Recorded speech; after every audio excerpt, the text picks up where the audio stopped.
Muchas personas hemos empezado a notar un cambio en la estructura de la sociedad en que vivimos. Hay cosas que han pasado de escandalizar a ser perfectamente normales.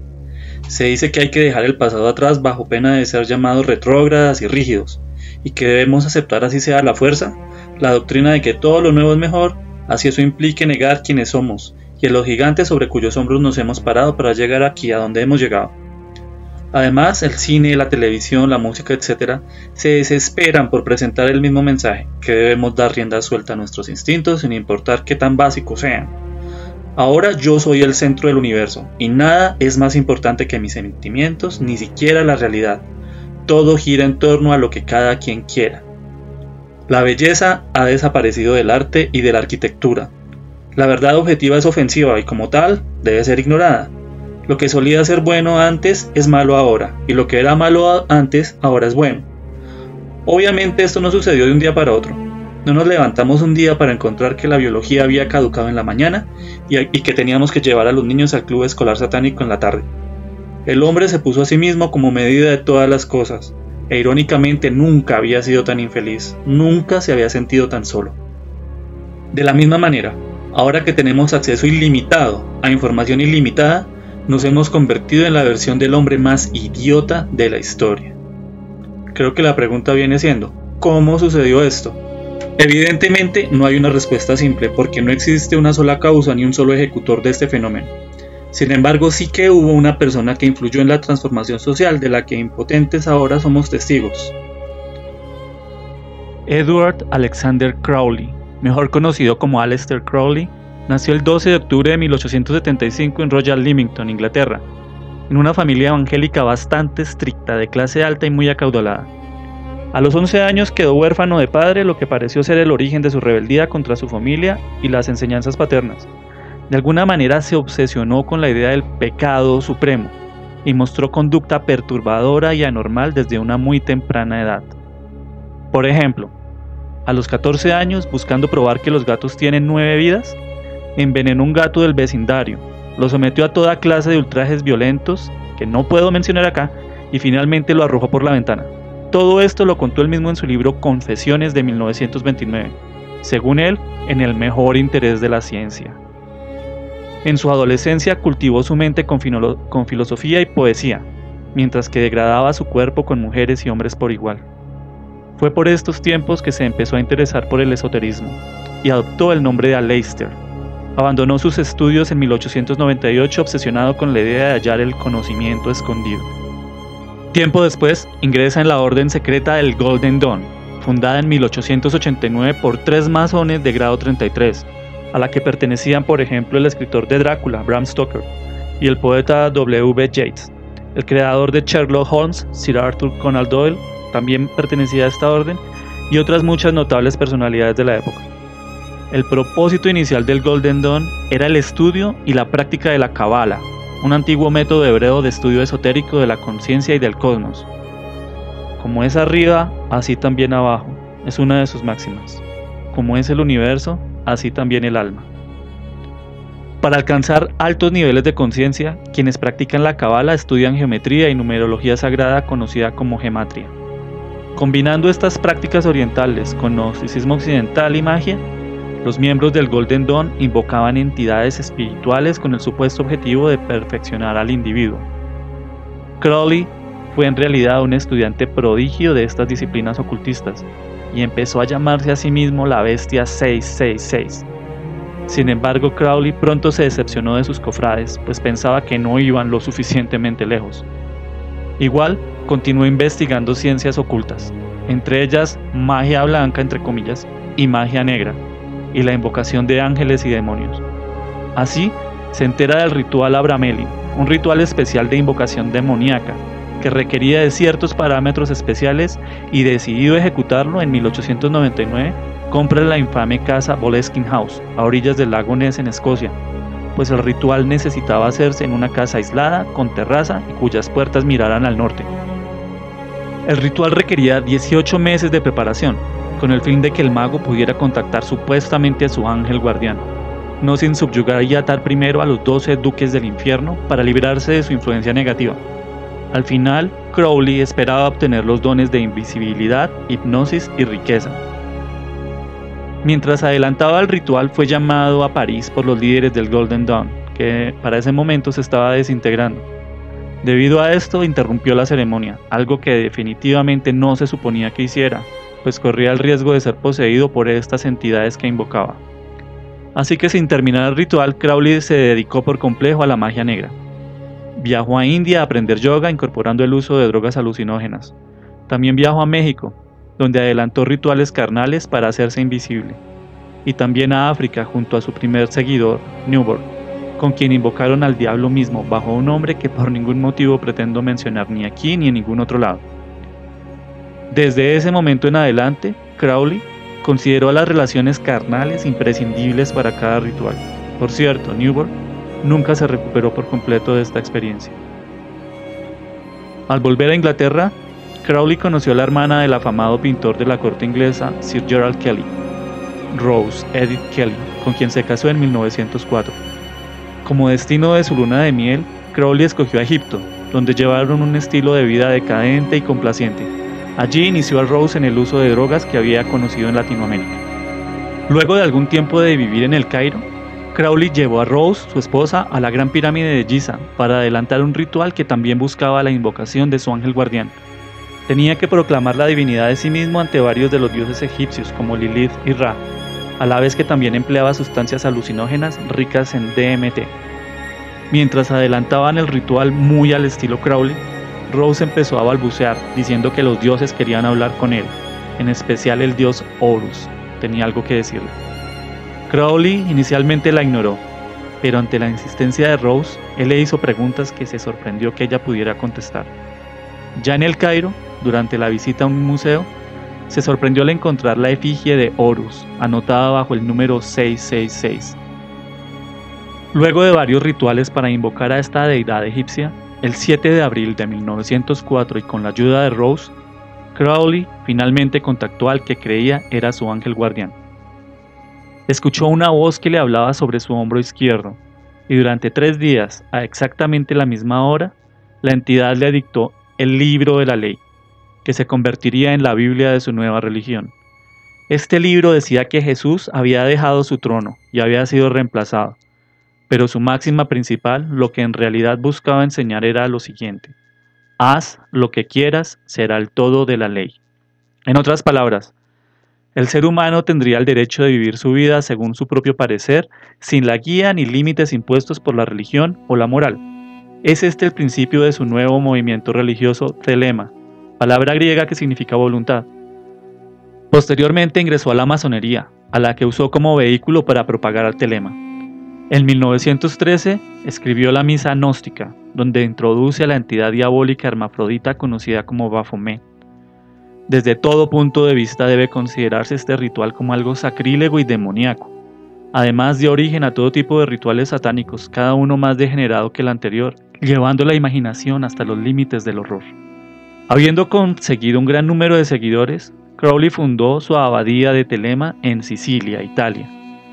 En 1923, uno de sus seguidores, el estudiante de Oxford Raoul Loveday, murió en la abadía debido a disentería, que fue la respuesta de su cuerpo a los rituales a los que se sometía allí. Les dejo el averiguar cuál es la principal causa de disentería. Después de esto, el mismo Benito Mussolini se encargó de cerrar la abadía y expulsar al grupo de Crowley fuera de Italia. Fue por estos tiempos que Crowley ganó la reputación de ser el hombre más perverso del mundo. Posteriormente, Crowley viajó a los Estados Unidos, amparado por su posición como masón, y dictó conferencias allí, estableciéndose en California, donde fundó una logia de la cual hacían parte, por ejemplo, el actor John Carradine, el fundador de la cientología L. Ron Hubbard y el enigmático científico de la NASA Jack Parsons. En 1926 volvió a París, pero para este momento había desperdiciado toda su herencia familiar y el número de sus seguidores empezó a disminuir considerablemente. Y en 1932 regresó a Inglaterra para nunca más salir de allí. Aparentemente sus intentos por crear una nueva religión habían fracasado, y pasó sus últimos años en pobreza, adicto a drogas pesadas y con una reputación reprobable que alcanzaba casi los 5 continentes. En este punto muchos de ustedes se deben estar preguntando ¿por qué los expuse a la biografía de un tipo tan reprobable? Crowley, muy merecidamente, murió creyendo que sus enseñanzas y la religión que había fundado habían sido olvidadas, ojalá hubiera tenido razón. La verdad es que desde su muerte en 1947, Aleister Crowley se ha convertido en un ícono de rebeldía.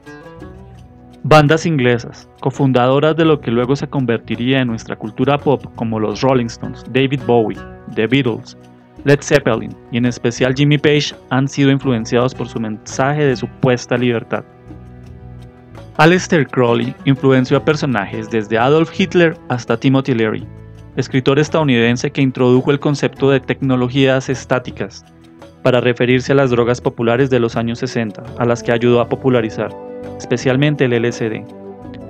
Los Beatles escribieron su canción Come Together para hacer campaña a la campaña presidencial de Leary, que afortunadamente nunca despegó. Los seguidores de Crowley hoy en día lo ven como a un profeta que ayudó a sembrar las semillas de una sociedad que adoptó las ideas de libertad carnal y espiritual, mientras que olvidan voluntariamente las cosas despreciables que hizo. En fin, puede que no veamos a Crowley, pero ahí está, gritando a los cuatro vientos la frase que predicó mientras pudo respirar: Do what thou wilt shall be the whole of the law. Haz lo que quieras será el todo de la ley. Y solo para no dejar a nadie con dudas, echemos un vistazo a las diferentes formas que su influencia devastadora nos ha alcanzado hasta el día de hoy. Do what thou wilt shall be the whole of the law. Do what thou wilt shall be the whole of the law, and love is the law, love under will. Do what thou wilt. Do what thou wilt. Do what thou wilt shall be the whole of the law. Love is the law. Love is the only law. I'm me. I'm doing what I want to do. I am who I am, and it's tattooed on my chest. Well, I've been an admirer of Aleister Crowley. I think that I'm carrying on much of the work that he started over 100 years ago, and I think the 60s themselves. You know, Crowley said, do what thou wilt, shall be the whole of the law. La influencia de Crowley en la literatura occidental es quizás una de las más notables. Su poesía y prosa, de las que no hablé por respeto a ustedes, han sido citadas como influencias por una gran cantidad de escritores, desde William Butler Yeats hasta Alan Moore y J.K. Rowling. En cuanto a esta última, tanto Crowley como Rowling utilizan una serie de símbolos y elementos esotéricos en su trabajo. Por ejemplo, el número 93, que era considerado por Crowley como el número de la voluntad, aparece en la obra de Rowling en varios momentos clave, incluyendo el número de la habitación en la que se encuentra el espejo de Osset, en la primera novela de la saga de Harry Potter. También hay similitudes entre los sistemas de magia que Crowley desarrolló y los que utiliza J.K. Rowling en su obra. Uno de los géneros musicales que ha sido influenciado por Crowley es la muy popular música rock.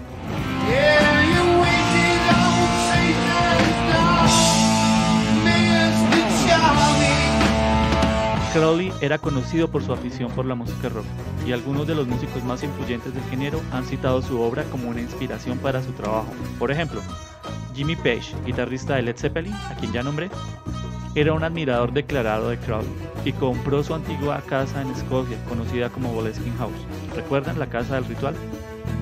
Page también utilizó una versión adaptada de la inscripción del sello de Abrahadabra de Crowley en el cuarto álbum de Led Zeppelin. Otro músico que ha sido influenciado por Crowley es también, ya mencionado, el cantante y compositor británico David Bowie.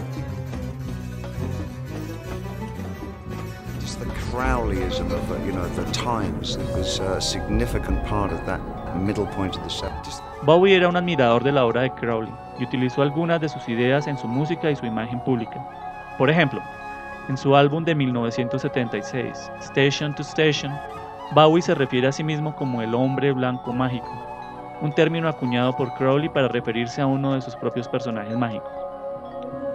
Otro género musical que ha sido influenciado por Crowley es el heavy metal. La música y las letras del heavy metal a menudo tratan sobre temas oscuros y controversiales, y algunos de los músicos más influyentes del género han citado a la obra de Crowley como una influencia en su trabajo.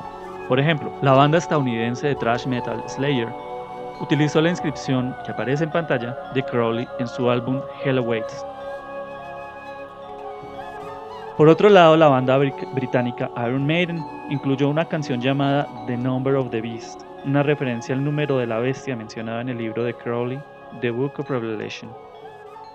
Ahora, uno de los primeros indicios de la influencia de Crowley en The Beatles se encuentra en su canción I Am the Walrus. En la letra de la canción, John Lennon hace referencia a la obra de Crowley, incluyendo la línea, que se cree que es una referencia a la obra Moonchild de Crowley. Además, en la portada del sencillo se puede ver a Lennon sentado en un trono rodeado de figuras que incluyen una efigie de Crowley. Otro ejemplo de la posible influencia de Crowley en The Beatles se encuentra en la canción All You Need Is Love. En la letra de la canción, Lennon hace referencia a la frase "Do what thou wilt", haz lo que quieras, de Crowley. Además de estos ejemplos, se ha especulado que los miembros de The Beatles estaban interesados en la magia y la espiritualidad. Recordemos que pasaron un largo tiempo en India, y estos temas eran centrales de la obra de Crowley. En particular, se cree que George Harrison estaba interesado en la filosofía de Crowley, y que utilizó algunos de sus conceptos en su propia exploración espiritual. En la música rock, la frase "Do what thou wilt", haz lo que quieras, ha sido adoptada por muchos músicos como una declaración de libertad y autonomía. Desde los años 60, artistas como Jim Morrison, de The Doors, los ya nombrados David Bowie y Led Zeppelin, han hecho referencia a la obra de Crowley en sus letras y en su imagen pública. En la música electrónica, la frase "Do what thou wilt" ha sido utilizada como un lema para la escena rave y de la cultura de club. Los artistas de música electrónica como Aphex Twin y The Orb han utilizado la filosofía de Crowley como una fuente de inspiración para su música y su imagen pública. Además, el movimiento de la música electrónica y de la cultura rave ha sido visto como una continuación de la tradición contracultural y de la filosofía de haz lo que quieras de Crowley. Más allá de la música rock y electrónica, la frase "Do what thou wilt" ha sido utilizada por artistas de diferentes géneros y estilos. En la música hip hop, por ejemplo, el rapero Jay-Z ha hecho referencia a la filosofía de Crowley en varias ocasiones y ha declarado que la frase "Do what thou wilt" le inspiró para perseguir su sueño de convertirse en un músico de éxito. Además, la filosofía de Crowley ha sido adoptada por algunos artistas de la música pop y de la cultura del espectáculo como Madonna y Lady Gaga. Ellas dos no más han influenciado a millones de jóvenes en las últimas décadas. En el cine de los años 60 y 70, la filosofía de Crowley, "Do what thou wilt", se convirtió en una parte fundamental de la contracultura y también de la rebeldía contra la autoridad de los padres y de Dios mismo. Películas como Easy Rider y The Wild Angels presentaron personajes rebeldes que buscaban su propia libertad y seguían su propio camino sin importar las normas ni las convenciones sociales. La frase "Do what thou wilt" se convirtió en una especie de lema para estos personajes e imprimió en los jóvenes mentes de la época un sentimiento de rebeldía e inconformidad. En el cine de terror ha sido utilizada como un elemento temático y narrativo. En muchas películas de terror el villano o el monstruo principal siguen esta filosofía, lo que les permite justificar sus acciones malvadas. Por ejemplo, en la película Hellraiser, el villano principal, Pinhead, justifica sus atrocidades diciendo que está siguiendo la filosofía de Crowley. En la década de 1970, esta frase se convirtió en un símbolo de la rebelión juvenil y de la contracultura. En películas como La Naranja Mecánica de Stanley Kubrick, la frase aparece en las paredes de las habitaciones de los personajes y representa su rechazo a las normas sociales y a la autoridad. Esta película fue muy controvertida en su momento y fue criticada por algunos por su contenido violento y por su mensaje de nihilismo. Podríamos continuar analizando la influencia de este nefasto personaje en todas las artes, la psicología y la política. Lo cierto es que su mensaje es no solo abiertamente anticristiano, sino contundentemente satánico. Y podemos observar que el haz lo que quieras está a punto de derogar el ama a tu prójimo como a ti mismo, que definió a Occidente hasta hace no mucho tiempo. Para terminar, quisiera señalar un paralelo entre la vida de Crowley y nuestra sociedad moderna, que teniendo raíces cristianas se rebela contra Dios y busca llenar el vacío que deja con algo más. Buscamos en la carnalidad desenfrenada, los narcóticos, los placeres sin freno, solo para llegar al final a un estado decadente y honestamente desastroso. A diferencia de Crowley, es hora de dejar de hacer lo que queremos, dejar atrás el libertinaje y a Satanás con sus pompas y falsas promesas. Es hora de volver nuestra mirada a Cristo. Es hora de volver a la Iglesia Católica y hacer caso de su mensaje de entrega y sacrificio. De otro modo, ya estamos perdidos. Si te gustó este video y el mensaje que trae, te pedimos que por favor te suscribas a nuestro canal, sería de gran ayuda. Y puedes darle like y compartirlo con tus amigos. Hasta pronto.